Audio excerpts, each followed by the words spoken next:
আসসালামু আলাইকুম ওরহমতুল্লাহি ওবারাকাতুহু। প্রিয় ভাই ও বোনেরা, আজকের এই ভিডিওটি এমন একটি বার্তা নিয়ে যা শুধু সাধারণ কথাবার্তা নয়, এটা আল্লাহর পক্ষ থেকে আপনার জন্য একটি বিশেষ ইশারা। যারা অনেক কষ্টে আছেন, যারা হতাশ হয়েছেন কিন্তু এখনও আল্লাহর প্রতি বিশ্বাস রেখে চলেছেন, এই ভিডিওটি আপনার জন্য। 2026 সাল আসছে এবং আমরা বিশ্বাস করি এটি আপনার জীবনের এক নতুন অধ্যায়ের সূচনা হবে। আজ আমরা কথা বলবো কষ্ট, ধৈর্য, বিশ্বাস এবং আল্লাহর রহমতের উপর। এই ভিডিওটি শেষ করার আগে আমি আশা করি আপনার হৃদয় নতুন আলোর দিকে ঝুঁকবে এবং আপনি পেতে পারবেন অন্তরের শান্তি। ভাই ও বোনেরা, জীবনে অনেক সময় এমন হয় যখন মনে হয় সব কিছু নিঃশেষ হয়ে গেছে। আপনি হয়তো শুধু স্ক্রল করছিলেন বা মন ভারী ছিল, তখন হঠাৎ এই ভিডিওটি চোখে পড়ল। এটা কোনো সাধারণ ঘটনা নয়। আল্লাহ যখন কারো হৃদয় স্পর্শ করতে চান, তিনি শব্দ করে বলেন না, বরং নীরবভাবে হৃদয়ের দরজায় কড়া নেড়ে এমন বার্তা পাঠান যারা জীবনের কঠিন সময় পার করছেন, যারা চোখের জল ফেলেছেন কিন্তু আশা হারাননি। আপনি হয়তো বারবার ভেঙেছেন কিন্তু থামেননি। আপনি হয়তো একা হয়েছেন, তবে আল্লাহকে ছেড়ে যাননি। এই সময়গুলোই আল্লাহর পরিকল্পনার অংশ। আল্লাহ কখনো কাউকে শুধু ভাঙার জন্য ভাঙেন না, তিনি ভাঙেন অহংকার, অতিরিক্ত ভরসা, যা আমাদের আল্লাহ থেকে দূরে সরিয়ে দেয়, আর সেই ভাঙনের মধ্য দিয়েই নতুন করে তৈরি হন। উদাহরণ, হজরত ইউসুফ আলাইহিসসালামকে দেখুন। তিনি অনেক কষ্ট সহ্য করলেন, কারাগারে গেলেও হার মানলেন না। আল্লাহর রহমতে তিনি উচ্চ অবস্থানে পৌঁছলেন। কোরআন থেকে, আল্লাহ ধৈর্যশীলদেরকে ভালোবাসেন। সূরা আল ইমরান 3:145। এই আয়াত আমাদের শেখায় ধৈর্য কতটা গুরুত্বপূর্ণ। আল্লাহর প্রস্তুতি ও ভাঙনের। আল্লাহ যখন কাউকে নতুন অধ্যায়ে নিয়ে যেতে চান, তিনি আগে হৃদয় ও মনকে প্রস্তুত করেন। ধীরে ধীরে তিনি অহংকার ভেঙে দেন, অতিরিক্ত আত্মবিশ্বাস ভেঙে দেন, কারণ আল্লাহর উপর পূর্ণ ভরসা রাখাই সত্যিকারের শক্তি। আপনি হয়তো বহুবার চেষ্টা করেছেন কিন্তু ব্যর্থ হয়েছেন। মানুষ আপনার কষ্ট বুঝতে পারেনি, হয়তো অবহেলা পেয়েছেন, কিন্তু আপনি থামেননি, আল্লাহর উপর বিশ্বাস রেখেছেন। এই ভাঙন আপনার জন্য নতুন জীবন গড়ার প্রস্তাব। সাহাবীদের জীবন থেকে, হজরত ওমররা একসময় কঠিন বিপর্যয়ের মধ্য দিয়ে গেছেন, কিন্তু তার ধৈর্য ও বিশ্বাস তাকে মহান নেতা বানিয়েছিল। কোরআন থেকে, আমি তোমাদের পরীক্ষা করব ধৈর্য এবং ভয় দেখিয়ে, এবং যারা ধৈর্য ধরে রাখে তাদের জন্য আমি বড় পুরস্কার রেখেছি। সূরা বাকারা 2:155। বার্তাটি নীরবে আপনার সামনে হাজির হয়েছে, কারণ কিছু বার্তা থাকে যা সবার জন্য নয়, যা পাঠানো হয় না শব্দ করে, বরং পৌঁছে যায় হৃদয়ের দরজায় কড়া নেড়ে। এই বার্তাগুলো আল্লাহ পাঠান তাদের জন্য যারা অনেক কষ্ট সহ্য করেছে, অনেক রাত চোখের পানি ফেলেছে, কিন্তু তবুও আশা ছাড়েনি। আর যদি এই কথাগুলো এই মুহূর্তে আপনার কানে পৌঁছে থাকে, যদি আপনার হৃদয় সামান্য হলেও কেঁপে ওঠে, তবে বিশ্বাস করুন, এটা কোনো সাধারণ বার্তা নয়। এটা একটি ইশারা, একটি প্রস্তুতির দাগ, একটি নীরব আশ্বাস। 2026 সাল আপনার জীবনে এক নতুন অধ্যায় হতে যাচ্ছে, একটি মোড় যেখানে কষ্ট পিছনে থাকবে আর সামনে অপেক্ষা করছে আল্লাহর বিশেষ পরিকল্পনা। কেন এই বার্তাটি আপনাকে খুঁজে পেল? এই মুহূর্তে অসংখ্য মানুষ ইন্টারনেটে আছে, হাজারো ভিডিও আপলোড হচ্ছে প্রতিদিন, কিন্তু তাদের অনেকেই কখনোই এই ভিডিওটি দেখবে না। কিন্তু আপনি দেখছেন। এই প্রশ্নটা এখানেই আসে, কেন আপনি?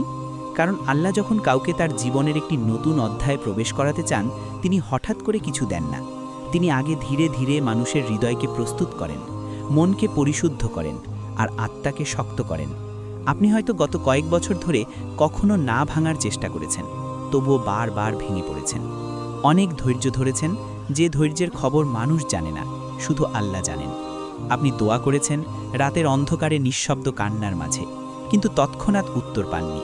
আপনি মানুষের কাছে নিজের কষ্ট বোঝাতে গিয়ে ভুল বুঝেছেন, অবহেলা পেয়েছেন, কখনো কখনো একেবারে একা হয়ে পড়েছেন। তবু আপনি থেমে যাননি, তবু আপনি আল্লাহকে ছেড়ে যাননি। এখানেই লুকিয়ে আছে আসল রহস্য। মনে রাখবেন, আল্লাহ কখনোই কাউকে শুধু ভাঙার জন্য ভাঙেন না।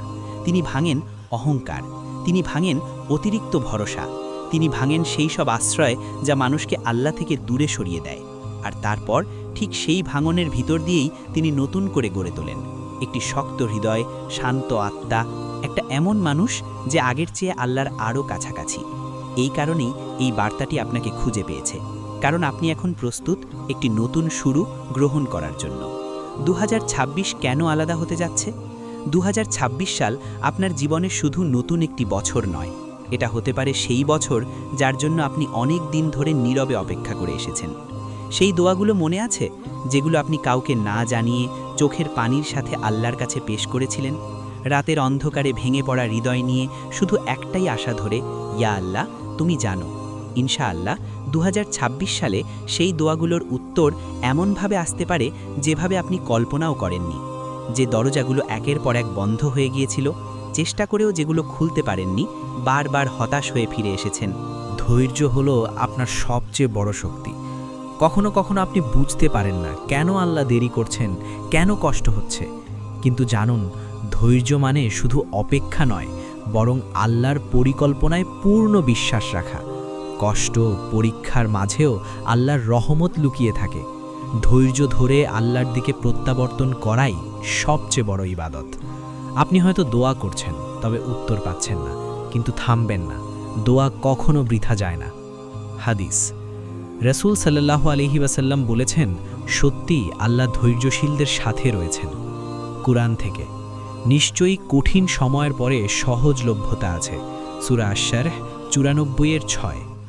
এই কঠিন সময়ে আল্লাহর পক্ষ থেকে আপনার জন্য 3টি সহজ কিন্তু গভীর নির্দেশনা আছে। 1. অভিযোগ কমান। অর্থ এই নয় যে আপনি কষ্ট পাবেন না, তবে প্রতিটি কষ্টের জন্য আল্লাহকে দোষারোপ করা বন্ধ করুন। আপনার কান্না হোক, কিন্তু অভিযোগ নয়। দোয়া চালিয়ে যান। মনে হতে পারে কোনো উত্তর আসছে না, তবুও দোয়া থামাবেন না। আল্লাহ কখনো দোয়া বৃথা করেন না। আর আল্লাহর ওপর আশা রাখুন, এটা সবচেয়ে গুরুত্বপূর্ণ। আশা হারানো মানে আল্লাহর রহমতকে ছোট করা। আপনি হয়তো আজ একাকী বোধ করছেন, কিন্তু মনে রাখবেন, আল্লাহ সর্বদা আপনার সাথে আছেন। প্রতিটি পরীক্ষা আল্লাহর পরিকল্পনার অংশ। ধৈর্য ধরে থাকুন, আল্লাহ আপনাকে কখনো একা ছেড়ে দিবেন না। এই বার্তাটি যদি সত্যি আপনাকে খুঁজে পেয়ে থাকে, যদি কথাগুলো আপনার হৃদয়ে গিয়ে আঘাত করে, যদি মনে হয় এই কথাগুলো যেন আমার গল্প বলছে, তাহলে বুঝে নিন, এটা শুধু শোনার জন্য নয়, এটা কিছু করার জন্য দেওয়া হয়েছে। এই সময়ে আল্লাহ আপনার কাছ থেকে কঠিন কিছু চান না, তিনি চান মাত্র 3টি সহজ কিন্তু গভীর কাজ। প্রথমত, অভিযোগ কমান। এর মানে এই নয় যে আপনি কষ্ট পাবেন না বা ব্যথাও অনুভব করবেন না, বরং এর মানে হলো প্রতিটি কোষের ভেতরে ও আল্লাহর ওপর দোষ চাপানো বন্ধ করা। কান্না করুন, কিন্তু অভিযোগ নয়। দোয়ার ভেতর আপনার কষ্ট ঢেলে দিন, মানুষের সামনে নয়। দ্বিতীয়ত, দোয়া বন্ধ করবেন না। যদিও মনে হয় দোয়ার কোনো উত্তর আসছে না, যদিও বারবার একই দোয়া করতে করতে ক্লান্ত হয়ে পড়েছেন, তবুও থামবেন না, কারণ দোয়া কখনো বৃথা যায় না। হয় আল্লাহ তার সাথে সাথে দেন, না হয় দেরিতে দেন, না হলে আরও উত্তম কিছু দিয়ে দেন। তৃতীয়ত, আল্লাহর ওপর আশা ছাড়বেন না। এটাই সবচেয়ে গুরুত্বপূর্ণ, কারণ আশা হারানো মানে নিজের সীমাবদ্ধতাকে আল্লাহর ক্ষমতার ওপরে বসিয়ে দেওয়া। আর এটা যেন বলা, ইয়া আল্লাহ, আমি আর তোমার রহমতের ওপর ভরসা করতে পারছি না। আল্লাহ নিজেই আমাদের সতর্ক করে দিয়েছেন। তিনি বলেন, আয়াত 3953, হে আমার বান্দারা, যারা নিজেদের ওপর জুলুম করেছ, আল্লাহর রহমত থেকে নিরাশ হয়ো না। এই আয়াত শুধু পড়ার জন্য নয়, এটি জীবন বাঁচানোর বার্তা। যতক্ষণ আপনি আশা ধরে রাখবেন, যতক্ষণ আপনি বিশ্বাসের কালো আঁকাবাঁকা পথে অনুসরণ করবেন, আল্লাহ ততক্ষণ আপনার জন্য নতুন পথ খুলবেন, নতুন সুযোগ, নতুন রহমত, নতুন আনন্দ। প্রিয় ভাই ও বোনেরা, মনে রাখবেন, আশা হারানো মানে আল্লাহর রহমতকে ছোট করা। আর আপনার হৃদয় যদি আল্লাহর উপর স্থির থাকে, তাহলে ইনশাআল্লাহ 2026 সাল আপনার জীবনের এক নতুন সূর্যোদয় হয়ে উঠবে। নতুন বছর, নতুন শুরু। প্রিয় ভাই ও বোনেরা, 2026 মানে শুধু একটি নতুন সংখ্যা নয়, এটি হতে পারে আপনার জীবনের একটি নতুন অধ্যায়ের সূচনা, একটি নতুন পথের প্রথম ধাপ, যা আপনার হৃদয়, মন এবং আত্মাকে নতুন আলোকে আলোকিত করবে। নতুন শুরু মানে শুধু অতীত ভুল, ব্যথা বা পুরনো সম্পর্ক ভুলে যাওয়া নয়। নতুন শুরু মানে পুরনো সব কিছুকে ছেড়ে দিয়ে আল্লাহর পরিকল্পনার প্রতি সম্পূর্ণ ভরসা রাখা। নতুন শুরু মানে যেখানে প্রতিটি পদক্ষেপ, প্রতিটি সিদ্ধান্ত আপনাকে আল্লাহর বরকতের কাছাকাছি নিয়ে যাবে। এই নতুন পথে আপনি দেখতে পাবেন নতুন আনন্দ, সেই আনন্দ যা আপনার হৃদয়কে সত্যিই প্রশান্তি দেবে, যা শুধু বাহ্যিক সুখ নয়, অন্তরের প্রশান্তি। নতুন অভিজ্ঞতা, এমন অভিজ্ঞতা যা আপনাকে আরও শক্তিশালী, আরও পরিপক্ক এবং আরও আল্লাহর কাছাকাছি করবে। নতুন মানুষের সঙ্গে আল্লাহর অনুগ্রহ অনুভব করবেন। মানুষের সঙ্গে সম্পর্ক, সংযোগ, সমঝোতা সবই আল্লাহর রহমত দ্বারা সিক্ত হবে। নতুন বছর মানে নতুন সুযোগের বার্তা। যদি আপনি আল্লাহর সঙ্গে থাকেন, যদি আপনি বিশ্বাস ও আশা ধরে রাখেন, তাহলেই নতুন সুযোগকে আপনি পুরোপুরি গ্রহণ করতে পারবেন।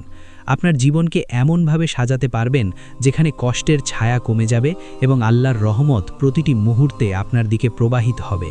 ইনশাআল্লাহ 2026 সাল আপনার জীবনের সেই বছর হবে যেখানে কষ্ট শেষ হবে, যেখানে হতাশা হার মানবে, যেখানে নতুন আনন্দ ও বরকত আপনার হৃদয়ে নেমে আসবে এবং যেখানে আল্লাহর বিশেষ রহমতে প্রতিটি পদক্ষেপে আপনাকে ছুঁয়ে যাবে। প্রিয় ভাই ও বোনেরা, মনে রাখবেন, নতুন বছর মানেই নতুন আশা, নতুন সুযোগ এবং নতুন সম্ভাবনা। যদি আপনি আল্লাহর ওপর বিশ্বাস রাখেন, ধৈর্য ধরে থাকেন এবং নিজের হৃদয়কে প্রস্তুত রাখেন, তাহলে ইনশাআল্লাহ 2026 হবে আপনার জীবনের সবচেয়ে উজ্জ্বল ও বরকতময় বছর। প্রিয় ভাই ও বোনেরা, এই ভিডিওর কথাগুলো যদি আপনার হৃদয়ের গভীরে সামান্য হলেও আলো জ্বালিয়ে দেয়, যদি ভারী মনটা একটু হালকা লাগে, যদি চোখের কোণে নীরব আশা জন্ম নেয়, তাহলে জেনে রাখুন, এটা কোনো সাধারণ অনুভূতি নয়। এটা আল্লাহর পক্ষ থেকে আপনার জন্য পাঠানো একটি আশ্বাস, একটি নীরব বার্তা। আমি তোমাকে ভুলে যাইনি।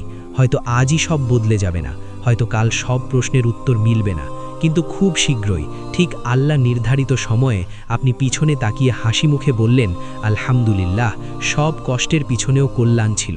2026 সত্যি আমার জীবনের সেরা বছর ছিল।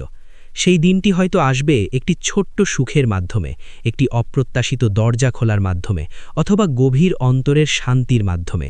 আল্লাহ আমাদের সবাইকে সেই দিনের সাক্ষী বানান। আমাদের দোয়াগুলো কবুল করুন আর আমাদের হৃদয়কে তার উপর অটল ভরসায় স্থির রাখুন।